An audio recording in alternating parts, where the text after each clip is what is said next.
We will now look at the different types of hemoglobin protein found in different organisms. We know that hemoglobin is a molecule responsible for the transport of oxygen. We've studied human hemoglobin so far, but does hemoglobin only exist in the blood of humans? The answer is no. Hemoglobin exists in other organisms, and every hemoglobin that exists in a different organism is a different type of hemoglobin.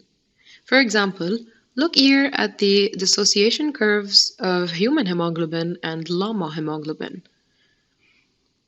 The llama is an animal that lives at high altitudes where the partial pressure of oxygen is a lot less than at sea level, which is the areas where most humans are living, at around 21 partial pressure of oxygen.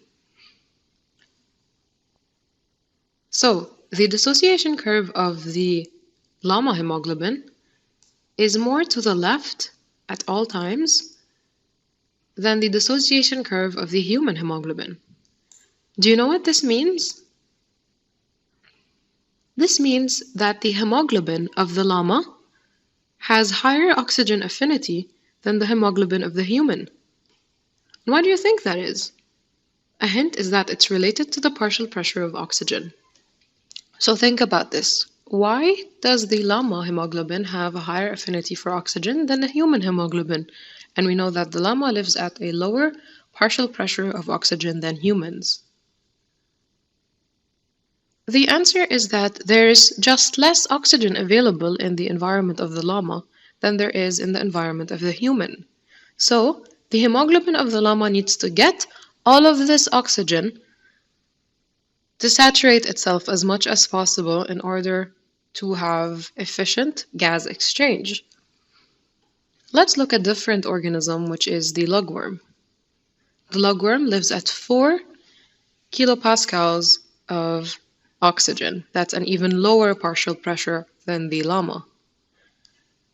So, what do you expect? Will the hemoglobin of the lugworm have a higher or a lower affinity to oxygen than the hemoglobin of a human? The answer is higher, and we see that the dissociation curve of the lugworm hemoglobin is even further to the left than the human hemoglobin. That means it has a higher affinity to oxygen. Now let's look at the pigeon, which is a different organism. The pigeon lives in the same habitats as humans and at the same partial pressure of oxygen.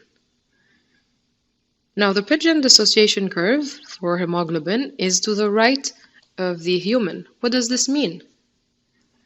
This means the pigeon's hemoglobin has less affinity to oxygen than the human hemoglobin.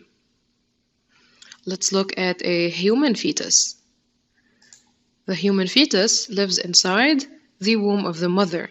There, the partial pressure of oxygen is 6 kilopascals.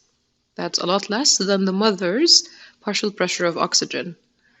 So, will the fetus have a higher affinity of its hemoglobin to oxygen than the mother?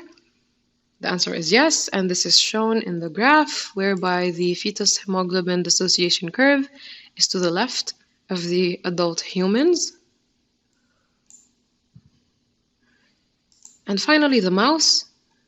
The mouse lives also in the same habitats as humans with the same partial pressure of oxygen. Do you think the mouse hemoglobin has a higher affinity to oxygen or lower?